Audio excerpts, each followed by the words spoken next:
before I introduce Dr. Lockard, let me say a few thank yous and make a few announcements, okay? First, I want to thank our symposium planning committee. That's headed by Annie Hall, who is in recruitment here and just has done an amazing job of organizing this, along with Julie Bevins, Father Jordan DeGire, and Anna Benstadt. Where are you? Oh, there she is. Okay, and Christopher Curry, okay, our fantastically helpful student assistants. I want to thank our donors for their support. I want to thank our president, who couldn't be here tonight. I believe she's maybe in Florida, okay? Not on vacation, okay? For business reasons. And also, of course, our provost, Terry Keller, thanks so much for being here and for your support. I want to thank the Dominican sisters, caretakers of our college, some of whom are here, thank you so much, and our Dominican friars for your spiritual service to the college. Okay, some announcements. I'm sorry if I forgot anyone. Announcements. First, our symposium continues tomorrow with presentations from students, faculty, staff, and members of our larger community. There's a schedule over there on a board. You can check it out. It starts at 9 a.m. And it will run, we have Mass at 9 a.m. and then presentations start at 10 a.m. And it runs till 4 p.m. I'm getting this right, committee? Okay, excellent. With a lunch break, yes. And lunch will be provided. If you so choose, you can go over to Waikiki and have lunch on us. Okay, please join us. As many of you know, this year our Catholic Studies lectures have been dovetailed with a broader year-long Jubilee celebration instituted by Pope Francis, who we should all pray for, on the theme of hope. So Dr. Lockard's lecture tonight, his symposium lecture, is a part of this series. Our next Jubilee event will be a panel discussion on the topic of being a people of hope. This is formulated and then it will be moderated by our own Director of Campus Ministry, Michael Ingram, okay? I believe that's the next one. Yeah, okay, cool. That's March 29th from 9 a.m. Sorry, I'm looking at the wrong one. That's March 19th at 7 p.m. right here. Okay, got it, cool. One other event that I want to mention, an important one, is our Converging Roads Medical Ethics Conference put on by the John Paul II Institute. This event has an amazing program of top medical ethicists from around the world, country, okay, talking about what matters most in the medical field. And it's for physicians, but it's also open to the public, and you can register for it online. It's really, we did it 2 years ago. It's in Albertus Magnus. It's an all-day event. It starts at 9 a.m. It ends at 6:45. The bishop will say Mass for us. We have confessions along with these lectures, and it's really a fantastic event. I hope you can make it. Okay, that's March 29th again. We have really a bunch of other lectures upcoming also that you can find on our website. So just look up Jubilee Aquinas College and you will get a page immediately. It'll be the top hit in Google, and you can see all the other lectures we have upcoming, okay, running through next fall. Pretty incredible stuff. Okay, now it's my pleasure to introduce our plenary speaker, Dr. Benjamin Lockard. So Dr. Lockard was professor of English at Grand Valley State University, where he received the Alumni Association's Outstanding Educator Award. He serves as a research fellow at the Faulkner University Graduate Programs in Humanities. He is the author of The Sacred Marriage, Psychic Integration of the, I'm going to pronounce this wrong, Fairy Queen? Fairy Queen? I should know. Excellent, thank you. And Ethereal Rumors, T.S. Eliot's Physics and Poetics, as well as articles on Eliot and on Renaissance literature. He's also edited a collection of essays entitled T.S. Eliot and Christian Tradition. And he served as the president of the T.S. Eliot Society. So I think he knows something about T.S. Eliot. Okay? So tonight we're blessed to have Dr. Lockard present his paper, The Truth of Beauty, Educating the Moral Imagination. So please join me in welcoming Dr. Lockard.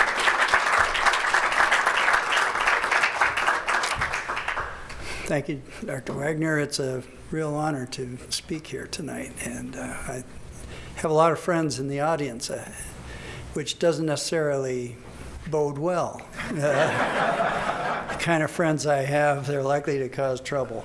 But beauty is truth, truth, beauty. That's all you know on earth and all you need to know.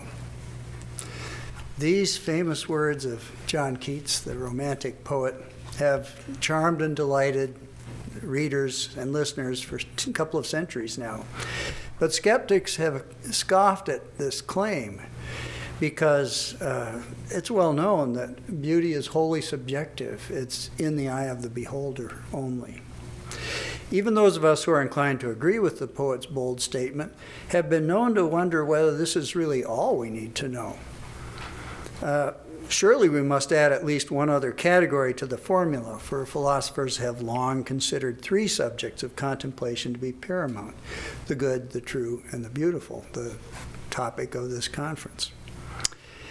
These transcendentals, as we call them, give rise to the three prime branches of philosophy: metaphysics, ethics, and aesthetics. All three of these are considered by many people today purely relativistic concepts. And one of the goals of the religious educator must be to contradict the prevailing relativism, which is practically taken for granted even by many Christian students, since, as T.S. Eliot says, paganism has all the most valuable advertising space. In my experience, these students are in some ways more likely to accept statements about truth than claims about morality and beauty. If I say that the universe is not merely atoms and void, not merely matter, a good many students tend to agree. It becomes more contentious if I say that there are universal moral truths, it's in my experience. If I give as an example the claim that it is always wrong to enslave another person, everybody immediately agrees. But if I say it is wrong on essentially the same principle to use human embryos in scientific research, I start to get some weird looks. And if I go further and say it's also wrong, still largely for the same reason, to bring about conception of a human being in a laboratory in order to help a woman have a baby. Many students will react with incredulity or even denounce me as a heretic, a heartless disbeliever in the sanctity of motherhood. Of the three terms, however, beauty is the one that has most thoroughly succumbed to relativistic thought. If I make any aesthetic claim whatsoever, my students are likely to look at me blankly. If they find I'm serious about it, they may confront me vociferously, maintaining what everyone knows, that judgments of beauty are purely subjective. What one person thinks beautiful, another will think ugly. And of course, there's some truth to this view, since there is indeed great variation in taste when it comes to music or art or architecture. Let us admit from the outset, then, that standards of beauty are somewhat subject to social and personal variation. As I say, when questions like this come up, it's a matter of taste. I have good taste, you have bad taste. But having allowed that there are socially conditioned tastes, let us nevertheless maintain that there are universals in the realm of the aesthetic, as well as in ethics and metaphysics. Let us take on the charge of relativism where our defenses seem most vulnerable, and thereby demonstrate the strength of our general belief that the universe was created in a particular way by Almighty God, so that certain things in the universe are always true, good, and beautiful in themselves. Furthermore, let us help our students cultivate a rich imaginative sense in the confidence that it will help them really see and feel the moral truths. Reaffirming the universals emanating from God is the wellspring of our hope. In this talk, I'd like to give a very brief recounting of the history of aesthetics, with particular focus on literary theories, to see how major thinkers have addressed this issue. It is a bit absurd to attempt this, but as Alexander Pope said, fools rush in where angels fear to tread. For those who would like to explore the topic in greater depth, let me recommend 3 excellent recent books. And I don't know, did the handout get around? Do you have a handout? It did not. I have failed. I'm going to go get it. Sorry. So you stall.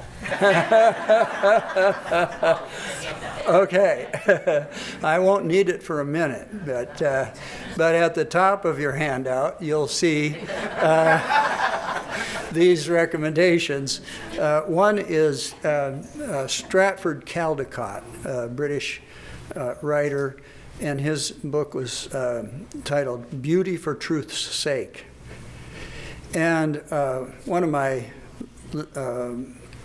philosophical heroes, Roger Scruton, wrote a very short introduction to beauty. And then there's also, by our own James Matthew Wilson, The Vision of the Soul, his book on aesthetics. Excellent. Recently, my wife got me to listen to a talk by Bishop Barron entitled The Evangelical Power of Beauty. And that's really worth listening to. So, aesthetics is as old as philosophy itself, though it wasn't called aesthetics until fairly recently. Plato argued in the Timaeus and elsewhere that there were eternal forms in the ideal realm that were the source of all beauty in the physical world, and then in art. He emphasized the universality of geometrical figures, the circle, the triangle, and the square, and also some solid figures. Here are shapes that are indeed everywhere regarded as beautiful and are found throughout the artistic world. Think of Renaissance paintings where groups of figures are arranged in triangular patterns very, very commonly. However, there are a couple of problems with Plato's approach. First, as an idealist, he regarded the forms of the physical world as pale copies and imperfect copies of the eternal forms. And at times he seems to regard artistic representations as even further removed from true beauty. In the Republic, Socrates famously states that poetic mimesis is thrice removed from eternal reality, and therefore poets must be banned from the Republic.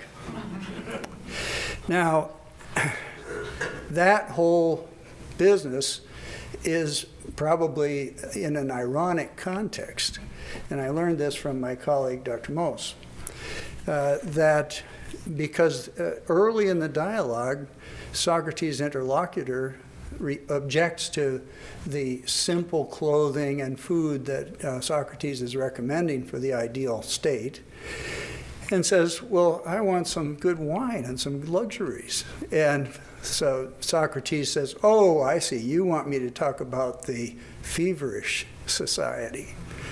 So the whole rest of the dialogue is probably contextualized by that.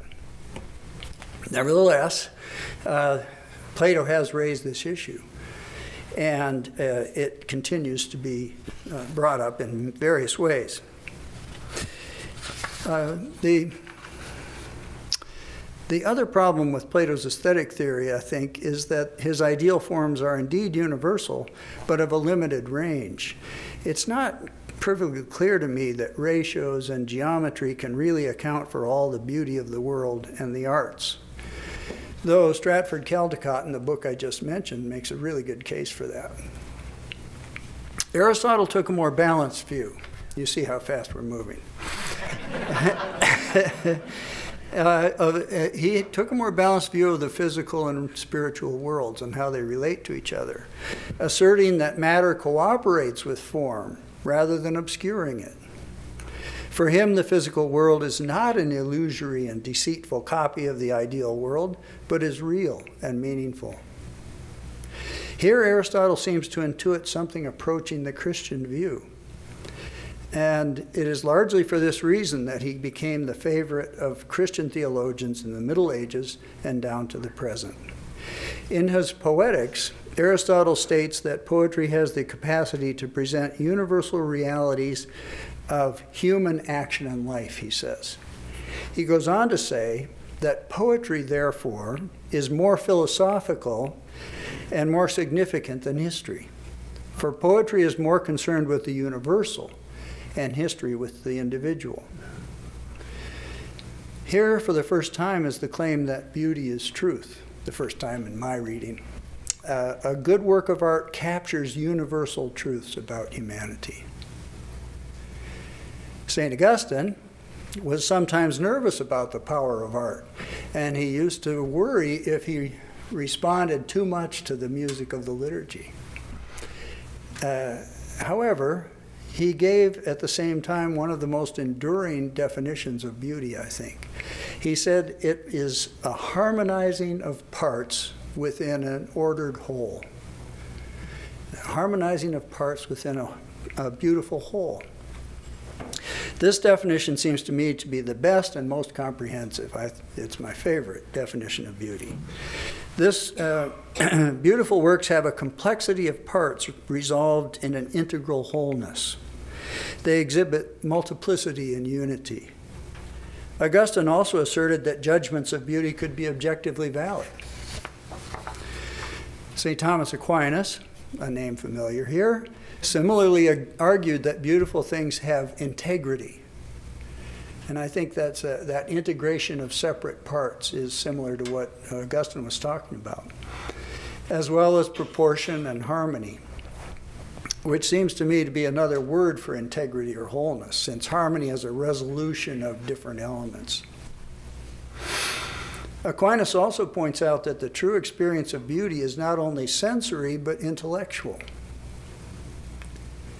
That it is a kind of knowing, in fact. And that's an important point for our discussion tonight. It's a kind of knowing. It's a way of knowing.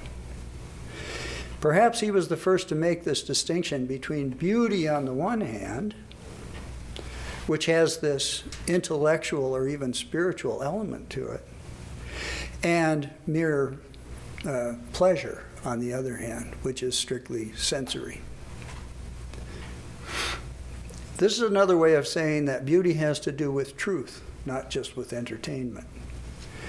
And we passed over the Roman writer Horace, who famously said that the poet should both entertain and instruct. What Christianity added to the ideas of the ancient philosophers on this topic was the assurance that God had created the universe in such a way that it was inherently meaningful. According to the Christian view, everything in the world is a creature of God and a reflection of a part of His goodness. The universe itself is the ultimate work of art, exhibiting to an astonishing degree that integration of parts into a whole. Thus, the beautiful orderliness of the world is itself a reflection of God and a proof of His existence. Traditional Christian sacramental theology insists that the most profound spiritual moments are experienced in and through the physical world. Baptism requires water, communion requires bread and wine, and some sacraments require oils. The sacraments, in a way, are perfect works of art, because their physical elements not only symbolize, but really embody spiritual realities. A sacrament is defined as a sign or a symbol that effects what it signifies. It makes happen what it signifies. The water of baptism signifies spiritual cleansing and does spiritual cleansing. The bread of communion signifies the body of Christ and is the body of Christ. This is our belief. So as I say, the sacraments are themselves great works of art in a sense. They merge the physical and the spiritual perfectly.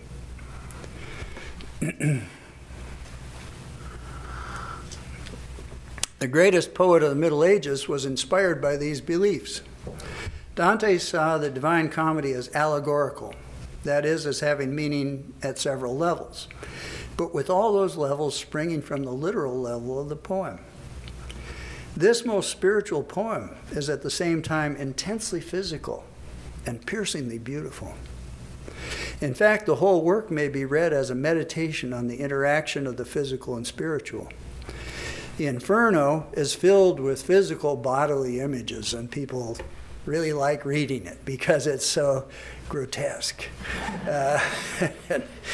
And then they skip the good parts that are coming. While Paradiso, at the other end, uses ethereal and even mathematical forms, such as that Platonic circle, to hint at the mysteries of the Godhead. Purgatorio is in between, and it is in between in this sense. It is physical and spiritual. It is full of art. There are songs and statues and paintings and mosaics all through the Purgatorio. It's the realm of the artistic, because it stands between the grossly physical Inferno and the ethereal Paradiso. And once we get to the Paradiso, even though it must be more transcendent, it is full of beautiful images. Light, turning wheels, the cosmic dance. Since we believe in the resurrection of the body, Dante envisions a physical reality even in heaven.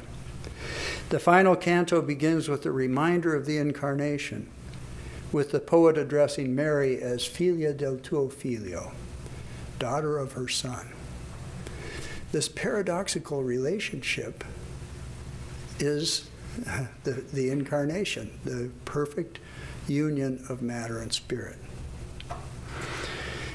The canto ends with a vision of the Blessed Trinity as three circles again. They're three circles of light reflecting each other. And then with a sudden glimpse of what Dante calls our human effigy in the second circle.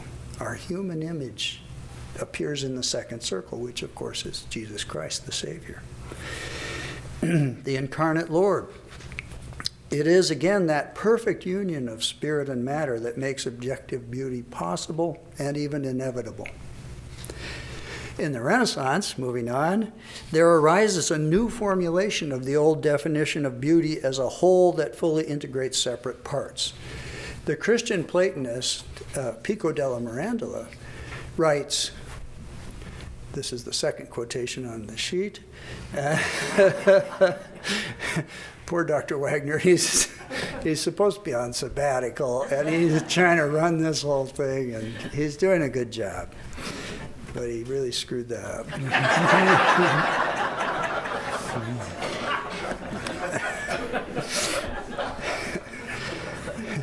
We're Montana guys. We can talk about each other.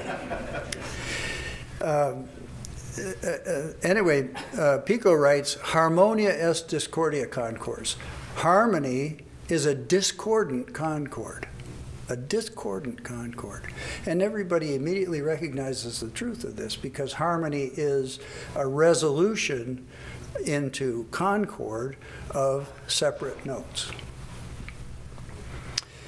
One recurrent conjunction of opposites, for instance, that we see in Renaissance art and literature is the marriage of Mars and Venus. Here you have the masculine principle, the ultimate masculine type, the ultimate feminine type, war and love, and they're married.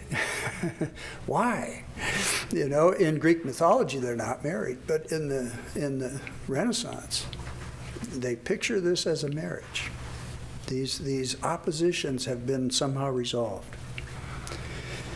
Think of Botticelli's beautiful painting of Marriage of Mars and Venus, which is kind of comical in a way because the little cupids are playing with Mars's armor. And he's just sleeping. One of the most famous treatises on poetry in the Renaissance was by Sir Philip Sidney, his Apology for Poetry, which was written in response to Puritan attacks claiming that all poetry was essentially immoral. And Sidney engages the relation between, by the way, Sidney, this was an attack made by a particular Puritan teacher and preacher, and Sidney dispenses with him pretty quickly. He says, "Oh, what about the Psalms? Is that immoral?" Done with this guy. But then he goes on to write a brilliant treatise on poetry.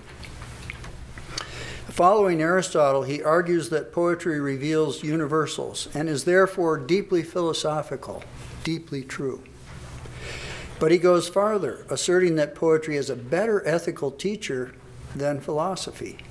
For poetry touches our emotions and moves us to moral action, he says. While philosophy can teach us what is right, but not move our hearts to act on that knowledge. Sidney compares poetry to philosophy on one side and history on the other. This is number 3. The philosopher, therefore, and the historian are they which would win the goal, that of teaching moral behavior. The one by precept, the other by example. Now doth the peerless poet perform both. He coupleth the general notion with the particular example. A perfect picture, I say, for he yieldeth to the powers of the mind an image of that whereof the philosopher bestoweth but a wordish description, which doth neither strike, pierce, nor possess the sight of the soul so much as that other doth. And we hear that he ends with this image of the sight of the soul. Beautiful. So he makes this claim, and I think the sight of the soul that he refers to is a very powerful image, and it reminds me of James Matthew Wilson's title, "The Vision of the Soul," is the title of his book on beauty.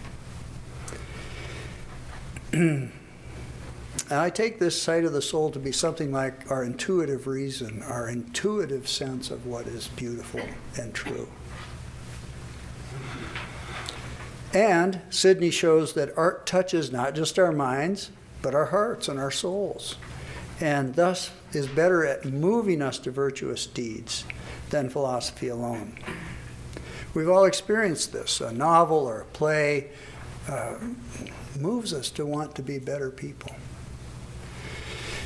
Now, Sidney wasn't trying to start a fight with philosophers or historians, and neither am I.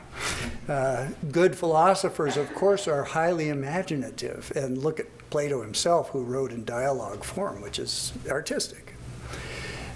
Good historians, likewise, I see one back there, are not just dealing with individual facts, but presenting a picture of human society that can teach us. So Sidney knew this. He was making a point, a rhetorical point, but he wasn't trying to put down philosophy and history.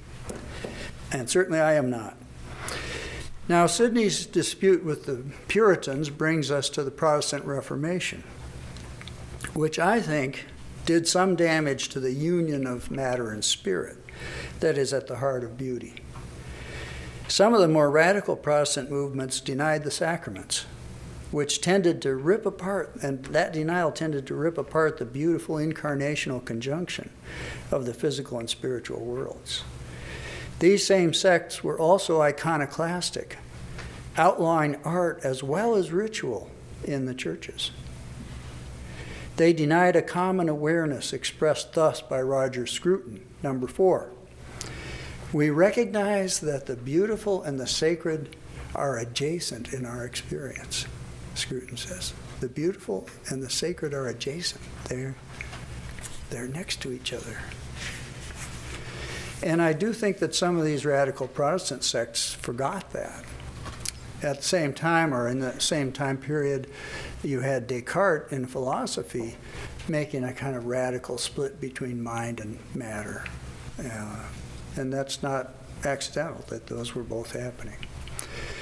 Moving on to the late 19th and early 20th centuries, subject and object tended to separate entirely in the Western civilization.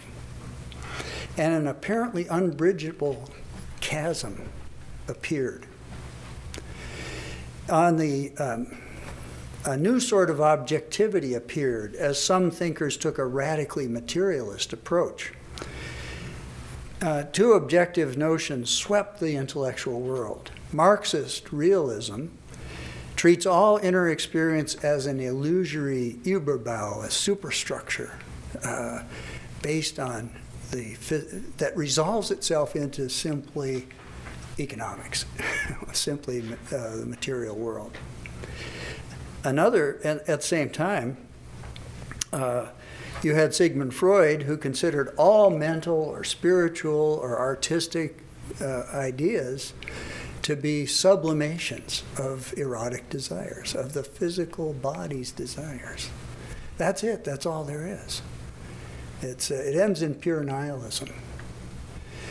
Then, at the other end of the spectrum, you had the existentialist movement, which tended to discount the material world and say, look, it's all in your mind.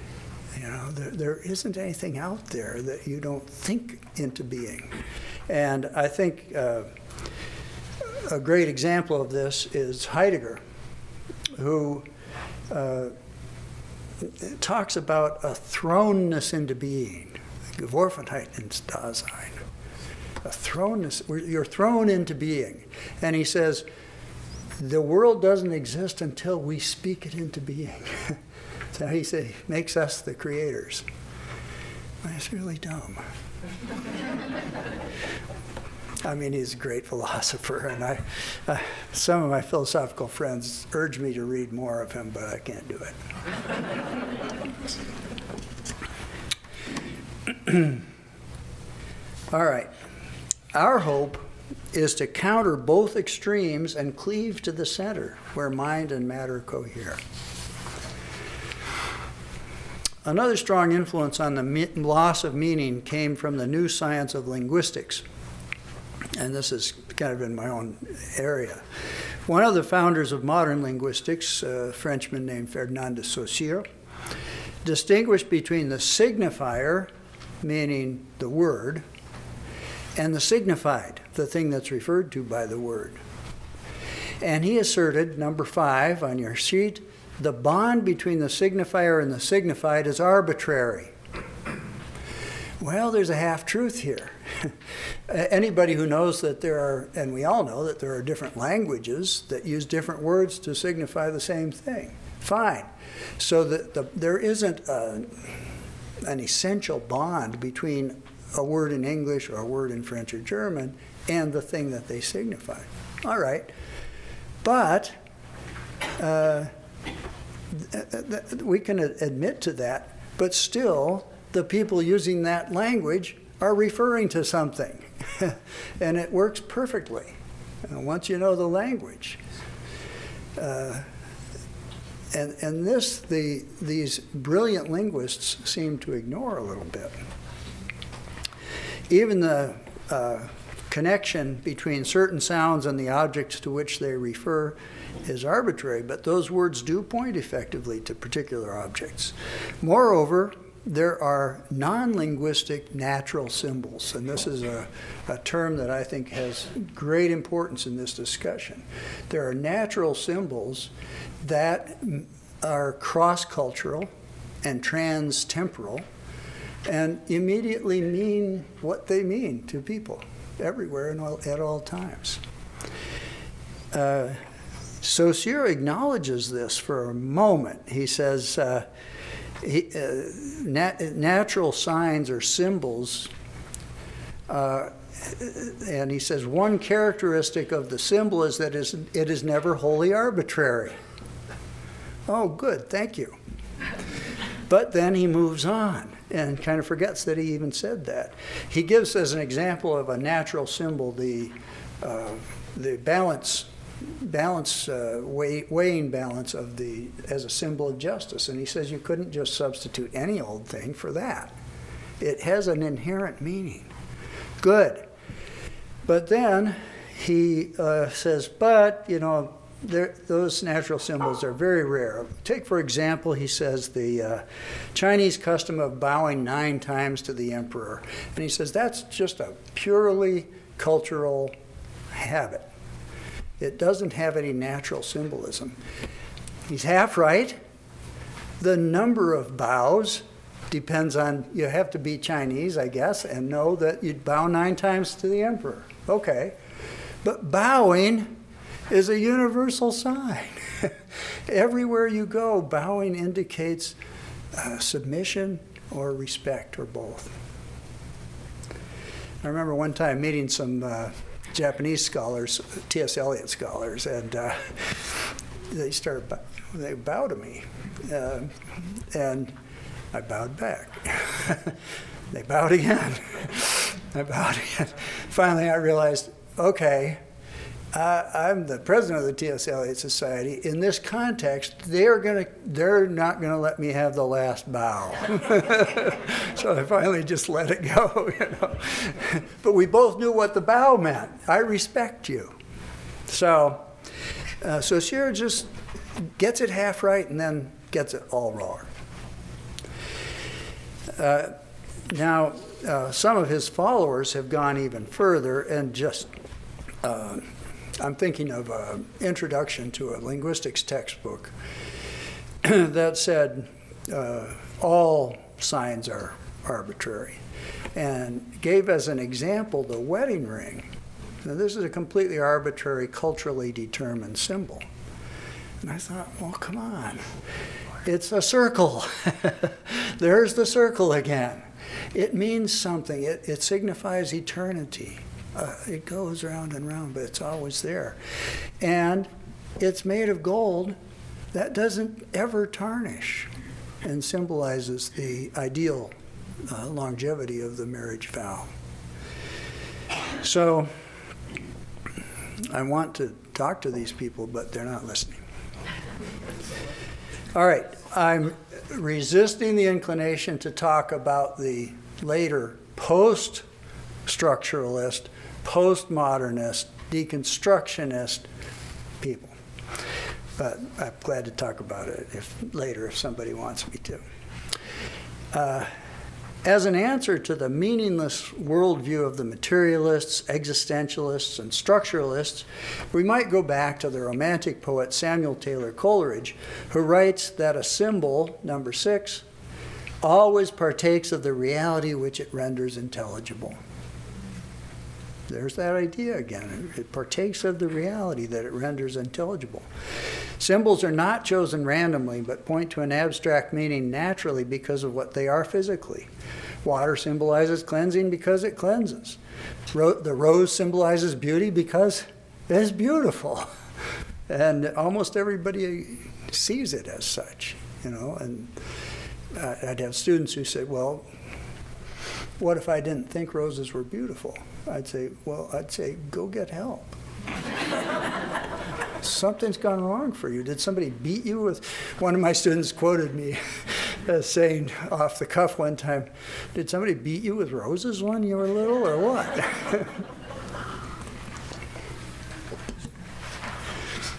What would cause you to say that wasn't beautiful? And my man T.S. Eliot makes the same point, number 7, when he says, it is essential to the doctrine which I have sketched that the symbol or sign be not arbitrarily amputated from the object which it symbolizes. No symbol, I maintain, is ever a mere symbol, but is continuous with that which it symbolizes. He's saying exactly the same thing Coleridge was saying. One recent theorist I'd like to bring in this one non-crazy French theorist, Paul Ricoeur, who begins with what I love the French. I can say bad things about them too, parce que j'aime la France, moi. He begins with what he calls the non-linguistic dimension of the sacred. Non-linguistic. Not everything is words. And he talks about religious ritual as partaking of that. Ricoeur outlines the way a sacred view of the world entails a belief in symbols that are united with that world. Number 8, within the sacred universe, there are not living creatures here and there, but life is everywhere as a sacrality, which permeates everything and which is seen in the movement of the stars, the return of life of vegetation each year, and the alternation of birth and death. It is this sense that symbols are bound within the sacred universe. The symbols only come to language to the extent that the elements of the world themselves become transparent. This bound character of symbols makes all the difference between a symbol and a metaphor. The latter, metaphor, is a free invention of discourse. The former is bound to the cosmos. This is an essential claim, and it's a true claim. The symbol is bound to the cosmos. Natural symbols, unlike Saussure's arbitrary linguistic signifiers, are essentially not bound to the physical world. Ricoeur's description of the sacred cosmos bears comparison with a passage in East Coker in which Eliot describes country people participating in an ancient celebration of the seasons. This is number 9. Round and round the fire, leaping through the flames, are joined in circles, keeping the rhythm in their dancing, as in their living in the living seasons. The rhythm in their dancing, the circle around the bonfire. Since symbolic meaning is derived from the cosmos, it has the possibility of being objective and conveying objective truth. These truths, as Sidney says, have the advantage over truth abstractly expressed in that they move our hearts to right action. And that's kind of the last point I want to come back to is this. The education of the moral imagination is what I want to talk about as we move towards conclusion. That moral imagination is a phrase created by the British politician and philosopher Edmund Burke.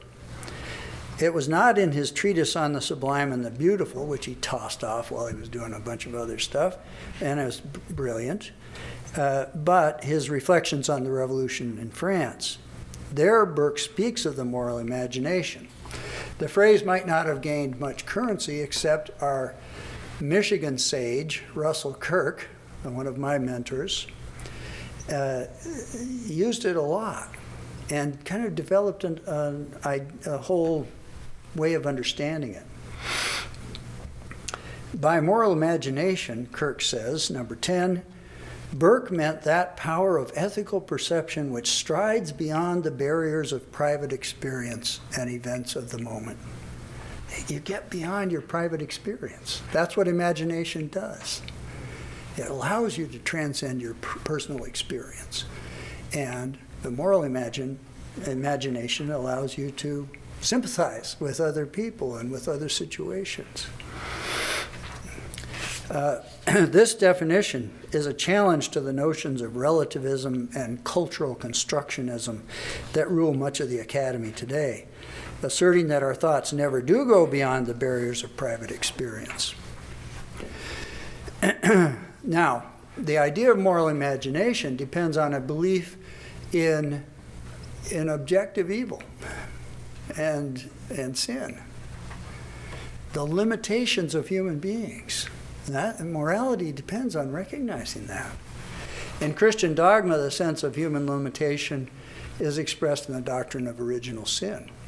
In his memoir, The Sword of Imagination, Kirk quotes a statement of Eliot's. Number 11, with the disappearance of the idea of original sin, With the disappearance of the idea of intense moral struggle, the human being presented to us both in poetry and in prose fiction today, and more patently among the serious writers than in the underworld of letters, tend to become less and less real. If you do away with this struggle and maintain that by tolerance, benevolence, inoffensiveness, and a redistribution or increase of purchasing power, combined with a devotion on the part of an elite to art, the world will be as good as anyone could require. Then you must expect human beings to become more and more vacuous. If that's it, watch what happens. You can see it. Along with belief in evil and in original sin went the belief in hell. And Kirk quotes Kathleen Rains, another poet, British poet, her statement that, number 12, Mr. Eliot gave hell back to us. That's a funny thing to say. The shallow progressive philosophies, both religious and secular, of our parents' generation sought to eliminate evil from the world. Mr. Eliot's visions of hell restored a necessary dimension to our universe. Powerful. All right. Now, I want to finish by talking a little bit about C.S. Lewis, and especially his great book, The Abolition of Man. This is a book about moral imagination.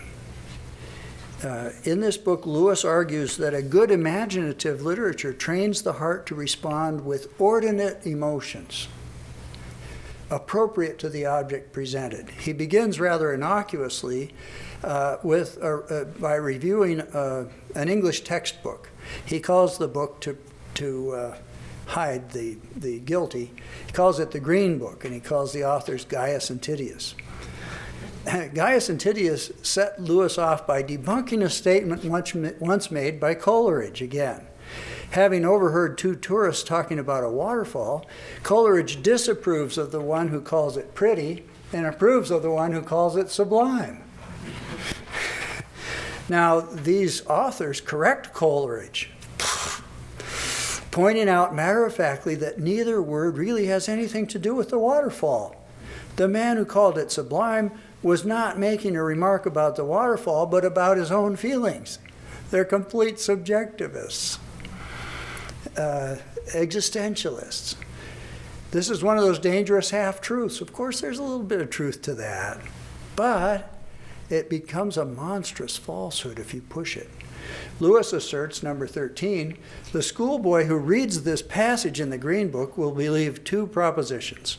Firstly, that all sentences containing a predicate of value are statements about the emotional state of the speaker, and secondly, that all such statements are unimportant.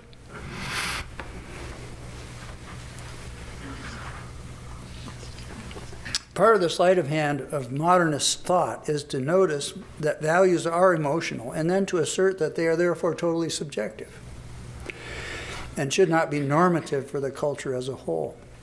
What Lewis does is to argue that there are objective emotions, rightly ordered emotions, that respond properly to objective realities.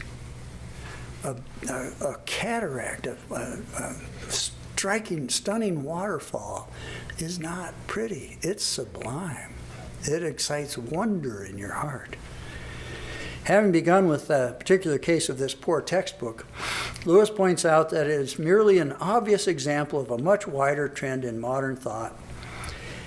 He outlines the fundamental difference between traditional and modern thus, number 14. Until quite modern times, all teachers and even all men believed the universe to be such that certain emotional reactions on our part could be either congruous or incongruous to it. Believed, in fact, that objects did not merely receive, but could merit our approval or disapproval, our reverence or our contempt. The reason why Coleridge agreed with the tourist who called the cataract sublime and disagreed with the one who called it pretty was, of course, that he believed inanimate nature to be such that certain responses could be more just or ordinate or appropriate to it than others. Lewis goes back to St. Augustine here, who spoke about the ordo amoris, the ordinate condition, Lewis's words, the ordinate condition of the affections in which every object is accorded that kind and degree of love which is appropriate to it. And Lewis refers also to Aristotle, who asserts that the aim of education is to make the pupil like and dislike what he ought. It is this concept of objectively proper or ordinate emotions that is being lost in the modern world. And it is this approach which I am urging all of us to take up again. Let us lead our students to like and dislike what they ought. Okay. We're going to cut this and conclude. What can we conclude after this rather rapid review of the history of aesthetics? First, the relativists are right to some extent. Certainly there is, at one level, no accounting for taste. And one must partially accept the old saying, to each his own. Taste clearly changes from one generation to the next. Think about the shift in medieval Europe from the Romanesque style of architecture to the Gothic. It wasn't that the Romanesque wasn't beautiful. Gothic is better, but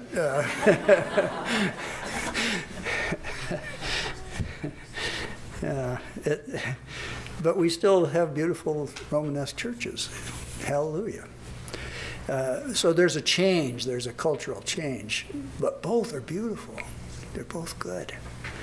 Second, it's a grave error to totalize that relativistic declaration and propose that there are no universally recognized beauties.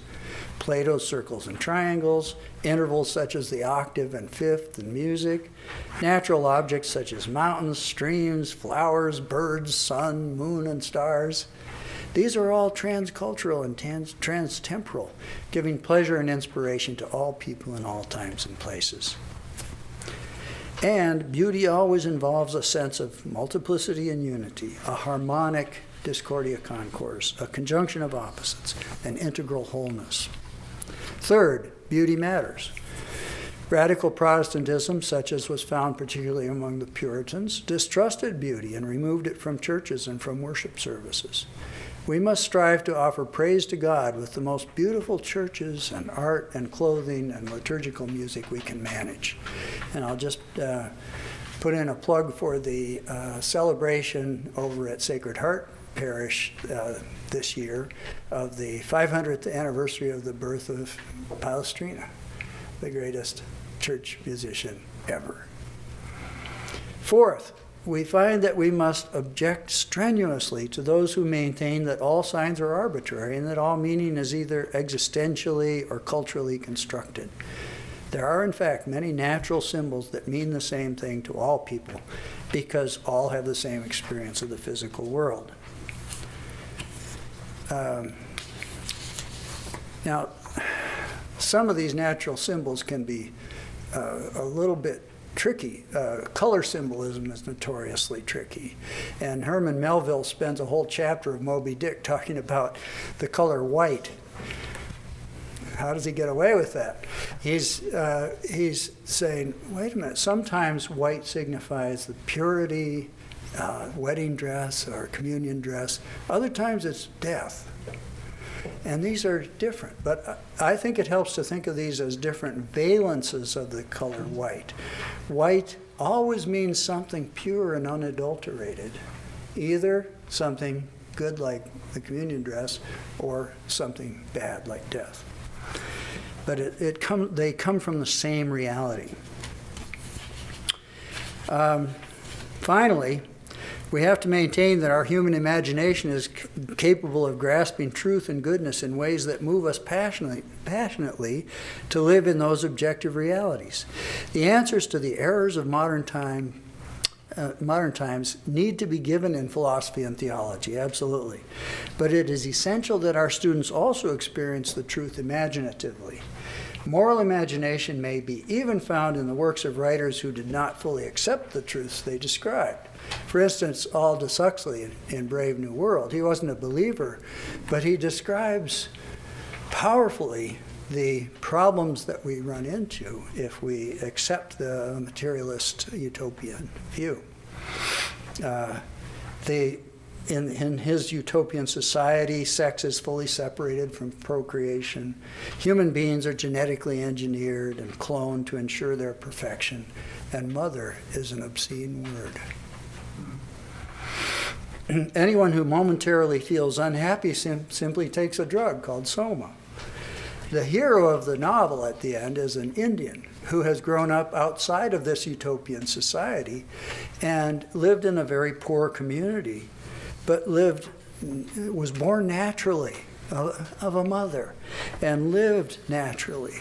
He read Shakespeare, old-fashioned literature that is banned in this utopia, and discovered the nobility of human suffering when he read Shakespeare. He eventually rejects the happiness that is offered him, an artificial happiness which requires that he sacrifice his humanity. The moral imagination is thus our best defense against what Lewis calls the abolition of man. If we can foster moral imagination in ourselves and our students, there will be hope for the future.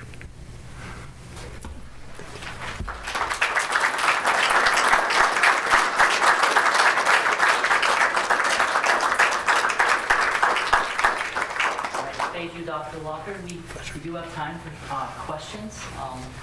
Do you mind if you want to field your own? All right. You don't want to call on people? You don't want to take charge of this? I'll moderate it, if the questions get crazy. Otherwise, I'll let you field. Okay, all right. Throw your hand up and ask the question. You skipped the last quote from Eliot. I did, didn't I? You're always catching me on this stuff, Judge Scoville. Yes, thank you. That was meant to come in as an example of what I was talking about at the end, that some symbols can mean different things, but based on the same reality. And Eliot, in this passage from Four Quartets, is talking about rocks in the ocean on the Massachusetts shoreline. And he says, "And the ragged rock in the restless waters, waves wash over it, fog conceals it. On a halcyon day, it is merely a monument. In navigable weather, it is always a sea mark to lay a course by. But in the somber season or the sudden fury, is what it always was." It's on a good day, that rock doesn't move and you can set a course by it. On a bad day, if your boat is driven onto it, it's not good. But both meanings result from its essential nature. It's a hard, immovable rock. So I did want to thank you, Judge. I did want to end with that.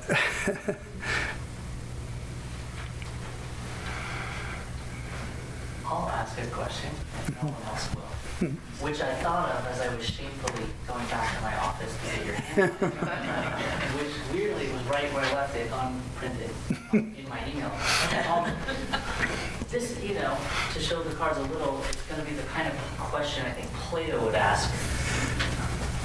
And you might have answered it while I was gone, but it'll educate me.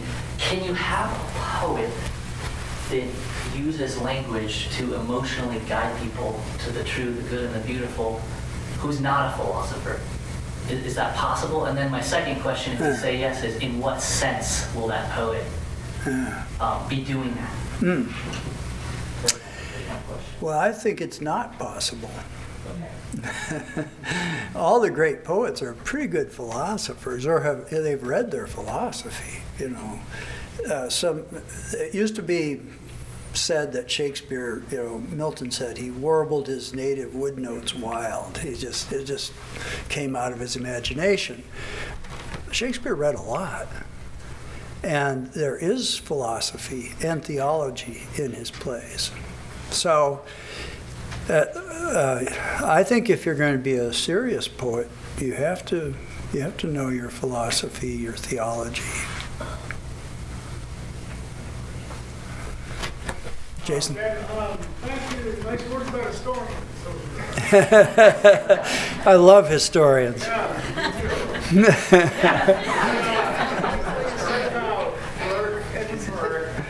Politician and philosopher. I don't know if it's a poet, but clearly he was a thinker.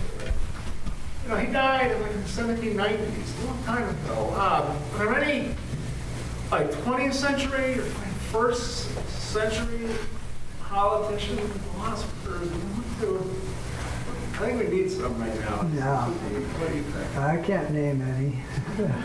One hand. Somebody got a name? Russell Kirk. Well, Russell Kirk never became a politician. He for a little while, he was Justice of the Peace in Acosta. That was the extent of his political career. He advised politicians, you know, and sometimes even helped run political campaigns, but he never was a politician himself. Never ran for a significant elected office. How about Kuiper? Yeah, maybe so. Maybe so. I don't know him well. What would you say about him, Joe? Well, he was a politician and Yeah.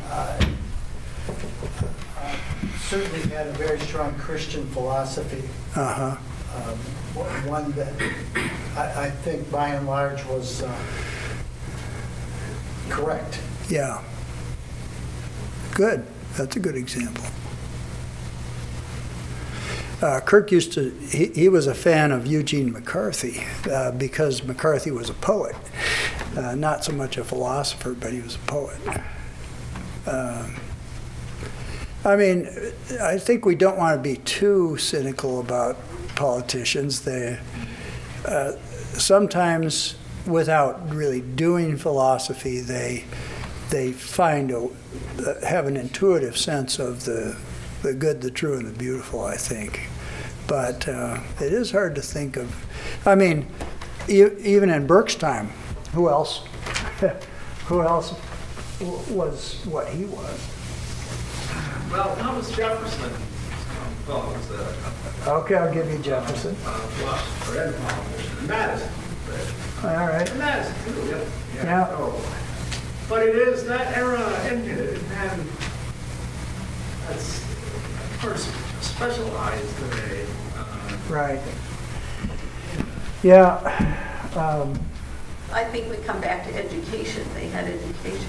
They did, yeah. And you know, Kirk used to say of the founders that they weren't reading their John Locke.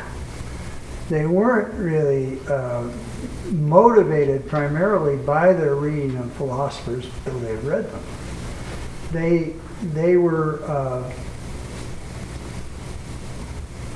They were motivated more, he thought, by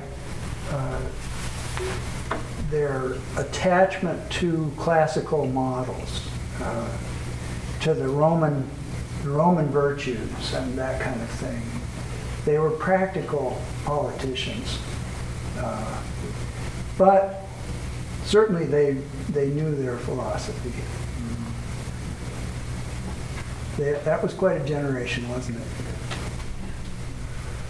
And they gave us a great gift. Dr. Mose? Yeah, I'm looking at number 10 and then the two ones, and then 13 and 14 about C.S. Lewis. And I'm just thinking about what you think about a certain kind of puzzle. You've got here the idea of ethical perception, also called moral imagination. Now, if you use the phrase ethical perception, that could easily be interpreted to mean something like the moral sense theorists of Hutchinson and Hume and whatnot, for which, from the Catholic point of view, there are a lot of things to worry about in that understanding. Yeah. You know, like McIntyre critiques that in Who's Justice and all that. Right. But if you're thinking of it more like Aristotle's practical phronesis, then it sounds better, except that Aristotle's practical phronesis is not necessarily non-verbal and not involving any abstractions or any words, and it's not necessarily primarily emotional, right? But now, I mean, so you. But it is a matter of ethical training, isn't it, Mark? Phronesis. I suppose. It's a virtue, really, isn't it? But that's why I'm talking about 13 and 14. Yeah. C.S. Lewis comes in with this idea that there are affective responses to value that are appropriate or inappropriate. Right. And then I get into puzzles about what are the relationships between the affect. Is the affect completely independent of thinking and words the way that Max Shaler said it was? No. Or those are my puzzles. Yeah, I see what you mean. See what I mean? Yeah, I agree. It can't be completely independent. And I might have exaggerated that because at some point in that book, Lewis says the heart. He says the heart has to follow the reason. It has to be under rational control. In Abolition of Man? He does. Yeah, it's been a while. Yeah. So he admits your point very, very openly. Yeah. And I was kind of emphasizing this one point, but certainly he was a rational fellow and believed in that. Yeah. So I probably overemphasized this. Shaler, I think, is worth listening to because he talks about these 5 levels of value that we emotionally respond to: pleasure, utility, vitality, intellectual values, and holiness values. Okay. So once you make distinctions of layers of value, Right. that helps too. But Right. Yeah. after that, it gets complicated. Right. Well, and the ordo amoris is another way of getting at that hierarchy. There are some things that are more important than others. Yeah. That you should honor more than others. Yeah. I think Father? Yeah, I'm wondering maybe about, I'll call it like the danger of beauty in a sense, that beauty can beguile. Yes. I think of like Samson and Delilah. Yeah. As one. And so kind of in this, like I think that's part of why Socrates talks about excluding the poets, because they tell lies. Yes. They tell them beautifully. And people are beguiled by them. Yeah, that's true. I'm just the ones that Socrates knew.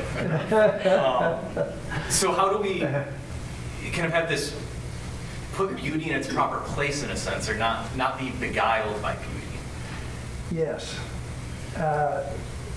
This is another aspect. When Kirk talks about the moral imagination, he also talks about what he calls he gets this from Irving Babbitt, who was one of Eliot's teachers at Harvard back at the turn of the century.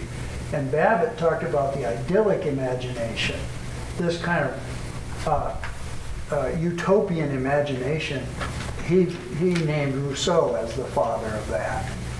And so there are bad kinds of imagination that are attractive, but that you have to not be beguiled by. And of course, Kirk talked about the demonic imagination too. So absolutely, maybe I was painting a pretty rosy picture, but you're absolutely right, Father. Then it sounds like where truth has to be interfaced with this. Yeah. The goodness, it can't be just isolated, but that would be the lens that would also maybe show its true nature, and that's not an easy thing, but over time or whatever it is. But I think that's where, again, the other transcendental, we have to include that in there too. Good, yeah. If If you have beauty without truth, and without, But if beauty is truth, then truth is beauty. Keats, great poet, but I started with him because I thought, well, this is too simplistic, I love you, but.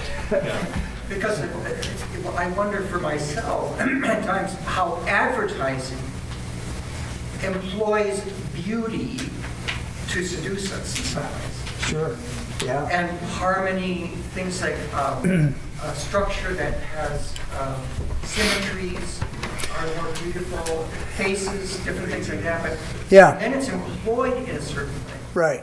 Right.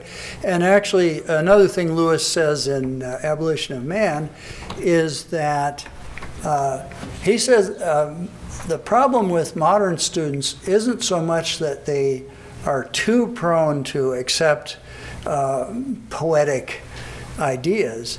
It's just that they accept really bad ones. That they get a lot of bad art. And he said what we need to be teaching them is to read the great poets who do combine beauty with truth and goodness. So I've been going back to Edmund Spenser's Fairy Queen, and that's just the best.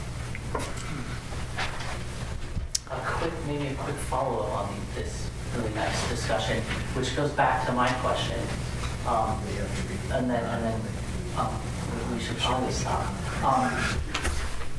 And to defend Plato a little. So, you did miss. I can't resist.